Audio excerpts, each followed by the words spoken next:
चालक मोहन भागवत की यात्रा के दौरान सुरक्षा में बड़ी चूक हुई। लखनऊ से दिल्ली आ रही स्वर्ण शताब्दी एक्सप्रेस पर फिरोजाबाद के पास मोहन भागवत जिस ट्रेन में सवार थे उस पर पथराव किया गया। पत्थर ठीक उसी कोच पर लगा जिसमें मोहन भागवत सवार थे। आखिर कौन है साजिश के पीछे? क्या यह इत्तेफाक है या सोची समझी साजिश? 11 जून की शाम करीब 7:20 स्वर्ण शताब्दी एक्सप्रेस लखनऊ से दिल्ली की ओर पूरी रफ्तार से बढ़ रही थी। तभी फिरोजाबाद के मक्खनपुर और फिरोजाबाद स्टेशन के बीच पेमेश्वर गेट के पास अचानक एक तेज आवाज आई। कांच टूटने की आवाज ने कोच E1 में बैठे यात्रियों के रोंगटे खड़े कर दिए। पत्थर इतनी जोर से लगा कि फर्स्ट क्लास कोच की खिड़की का बाहरी शीशा चकनाचूर हो गया। हैरानी की बात यह है कि जिस कोच में पत्थर लगा उसी कोच में मोहन भागवत सवार थे। सूत्रों के मुताबिक संघ प्रमुख सीट नंबर 39/40 के आसपास बैठे थे। महज कुछ दूरी पर हुए इस हमले ने सुरक्षा एजेंसियों के होश उड़ा दिए हैं।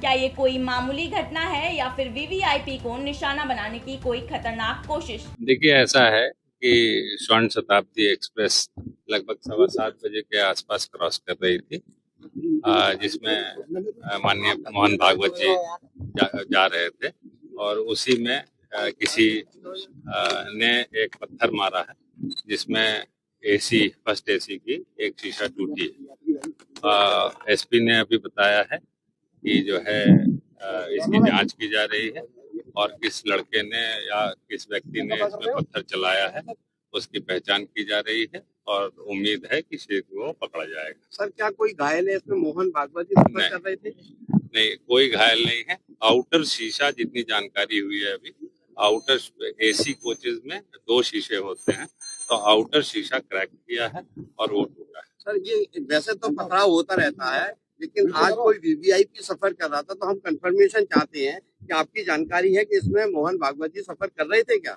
नहीं, ऐसा है कि जो जानकारी हुई है कि इसमें ट्रैवल कर रहे थे और जो है जब एक्सीडेंट हुआ है, एक पत्थर किसी ने मारा है, उसके बाद जानकारी हुई। यह पहली बार नहीं है। इससे पहले 19 फरवरी 2026 को भी मोहन भागवत अब जब वंदे भारत एक्सप्रेस से मेरठ जा रहे थे तब हरदोई के पास उनकी ट्रेन को निशाना बनाया गया था।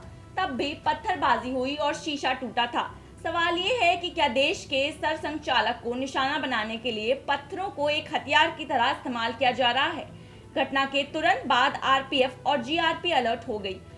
टुंडला जंक्शन पर ट्रेन को चेक किया गया। पुलिस ने सीसीटीवी फुटेज खंगाले और अब तक इस मामले में 2 संदिग्धों को हिरासत में लिया गया है। फिरोजाबाद पुलिस का कहना है कि पत्थरबाजों को बख्शा नहीं जाएगा, लेकिन बड़े सवाल अभी भी हवा में तैर रहे हैं। देखिए, कल थाना क्षेत्र रसूलपुर में एक ट्रेन ट्रैक से गुजर रही जो कि बेसिकली कानपुर से दिल्ली की तरफ स्वर्ण शताब्दी जा रही थी। उसी में पुलिस को सूचना मिली आरपीएफ और जीआरपी के माध्यम से कि उस ट्रेन पे पत्थर किसी के द्वारा फेंका गया, उसका कांच टूटा है। तो तत्काल वहाँ पे सभी टीम लोकल पुलिस की, जीआरपी की और आरपीएफ की वहाँ मौके पे पहुंची है। अधिकारियों ने वहाँ पे इंस्पेक्शन की है और वहाँ पे तत्काल हम लोगों द्वारा टीम्स लगा दी गई थी और 10 टीमों का गठन किया गया था, जिसमें आरपीएफ का और जीआरपी का भी सहयोग लिया गया।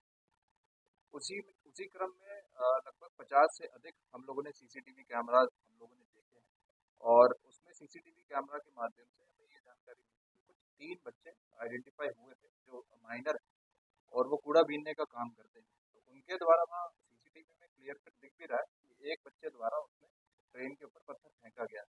तो जब सीसीटीवी फुटेजेस से और आसपास के मुखबिरों के माध्यम से जब बच्चों को हिरासत में लिया गया तो उनसे पूछताछ भी की गई है। तो उनको किसी ये जानकारी नहीं थी कि ट्रेन में कौन व्यक्ति ट्रैवल कर रहा है। उसके द्वारा ये और भी जब चेक किया गया तो ये तीनों जो बच्चे हैं उनका एक आपराधिक इतिहास भी है, कुछ चोरी के मुकदमे भी हैं 2 और आरपीएफ ने भी एक मुकदमा पहले 2024 में पंजीकृत किया है।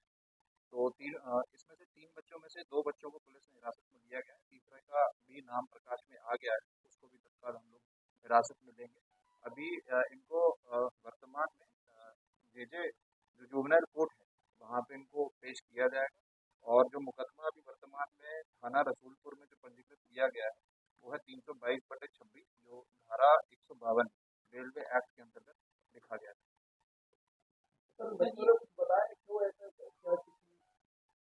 अब क्योंकि आपराधिक इतिहास भी है, पहले भी ऐसी घटना कर चुके हैं, उनको ऐसा कोई बहुत जानकारी नहीं थी कि कौन ट्रेन में ट्रैवल कर रहा है, और बाकी अन्य चीज़ें विवेचना में सामने आई।